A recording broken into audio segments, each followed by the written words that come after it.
Hey guys, Brad Danger here, and have you ever been posted up with your friends doing absolutely nothing productive, and then you hear a car rip by and everybody does the same exact thing? Next snap, conversations die, and for a half second you become feral audio engineers like, yeah, that guy has a real exhaust. Then you look at your own car and it's doing its best, but it sounds like a blender full of socks trying to climb a hill.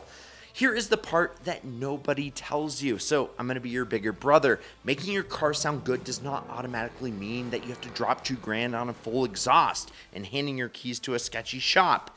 You can change the character of your car for cheap, sometimes for the cost of the dinner that you were going to regret, and sometimes straight up for free $99. So today on Idealist, we have the real guide, how to make your car sound better without throwing your whole paycheck into a stainless steel tube. We are going to talk the smart stuff that adds attitude. We're going to talk about the stuff that makes your car loud in the worst way possible and gives you instant headaches drone on the highway speeds. Because there's a difference between sounding good and sounding like a lawnmower having a panic attack in a coffee can. If you're new here, my name is Brad Danger. This is Ideal. Like, subscribe, turn on that notification bell, and remember to go to winthisIdealcar.com and buckle up because we are about to make your car sound like it means it. First move, intake noise. Your engine is an air pump and the factory intake is built to be quiet. So when you open it up, you get that spicy whoosh and induction roar. And if you have a turbo, you get spool sounds that make you feel like you are on a rally stage. Even if you are literally going to Target, the simple version is a drop-in filter. Keep the stock airbox, swap the paper filter for a higher flow filter, and enjoy a little more sound. If you want more than that, look for intake silencer deletes. A lot of cars have a resonator box or snorkel designed to kill noise, and you can often remove a piece and get more induction sound while keeping the stock box. Just be careful with hot engine bay air because heat soak can make the car slower, which is not the vibe. Also, do not buy an intake only because the internet promised huge power. On a lot of cars, gains are modest and it depends on the platform. But sound-wise, it can be the best dollars per grin you can spend. Second move, mufflers. This is where the Loud Lives factory mufflers are designed to keep the neighbors happy. Aftermarket mufflers are designed to keep you happy. You do not need a full catback to get a better tone. A simple muffler swap can change everything. Chambered tends to hit deeper, straight through tends to sound cleaner, and the wrong choice can also give you the worst enemy of all, drone. So let me say it, muffler deletes are not automatically cool. Sometimes they sound great, sometimes they sound like you are trying to communicate with whales using pure misery. If you want loud and proud, do it. Just do it with a plan. That plan usually includes a resonator. Resonators are the secret sauce for making a louder exhaust sound good. Mufflers reduce volume, resonators tune tone, and help remove the raspy, high-pitched junk. If your car sounds like a swarm of angry bees, you probably need a resonator, not more volume. And if your car drones at cruise, you can go one step further with a tuned drone solution like a quarter wave or Helmholtz-style resonator. That is real physics that cancels a specific frequency. Third move, midpipes and crossovers. This is where you can change the personality without touching the mufflers.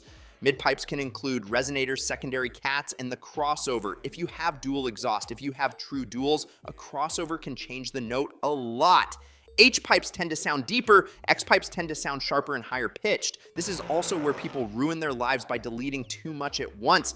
If you delete resonators, go tiny mufflers and delete cats, all in one weekend. You did not build a soundtrack, you built a trumpet of regret. Change one thing, listen, adjust. Quick side quest on pipe diameter. Everybody thinks bigger pipe automatically equals better. What it really does is change the pitch and the feel. Bigger pipe usually gets you a deeper tone and a little more volume, but if you go way too big for a small motor, the note can get hollow and lazy, and you can make low RPM driving feel softer. So match the size to the engine and the goal. Your car is not a semi-truck and it does not need 4-inch plumbing unless you are actually making big power. Also, the whole back pressure thing gets misunderstood. Your engine does not need a bunch of restriction to run, right? What it needs is properly sized piping and good flow where it matters. The factory system is a compromise between emissions, rules, and noise limits. Aftermarket is where you pick what you care about. Just do not confuse loud with fast. Now, let's talk about the mod. Nobody mentions, because it sounds too fancy, valves. A lot of newer cars come with active exhaust valves from the factory.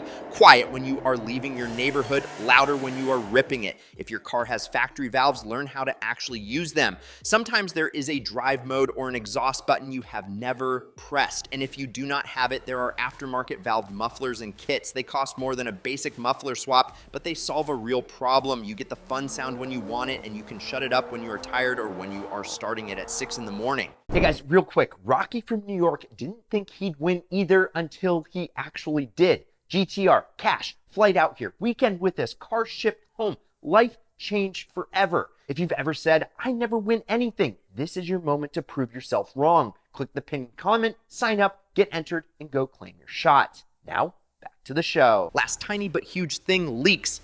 A small exhaust leak can make a car sound raspy and cheap, even with good parts. It can also make popping sounds that are not the cool kind. Before you buy anything, crawl under the car and check clamps and gaskets and make sure the exhaust is hanging right. Fixing a leak is not glamorous, but it can clean up the sound more than you expect. Fourth, move headers and downpipes. This is the big swing. Turbo cars often pick up the most sound change from a downpipe.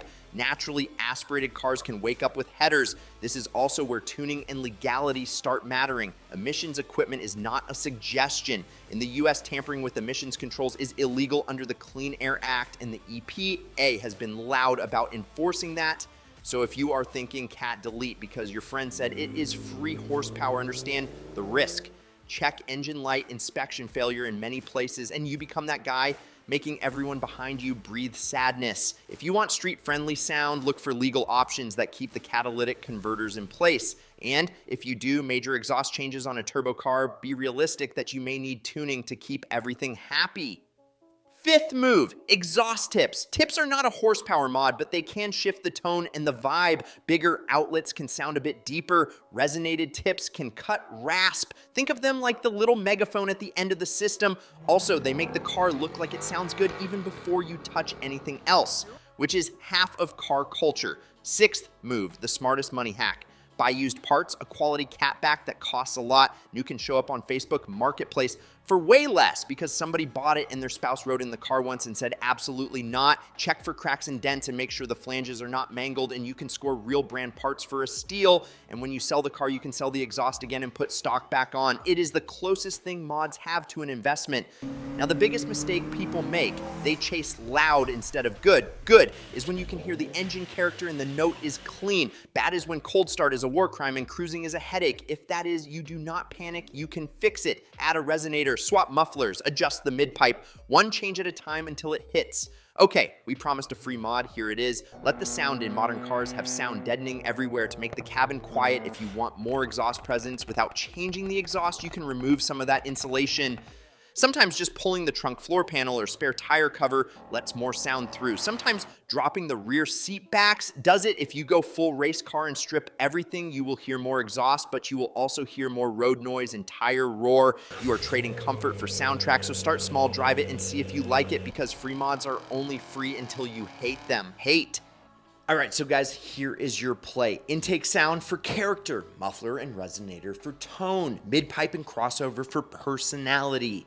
Leave the emission stuff alone unless you understand the legal and inspection reality. Then tag us on Instagram at Ideal Cars Official so that we can hear it. And if you're worried that you're gonna mess up, well, just don't do it. Exhaust tuning is just experimentation with your own ears. Start cheap, start reversible, make one change and live with it for a few days, because the goal is not to impress a comment section.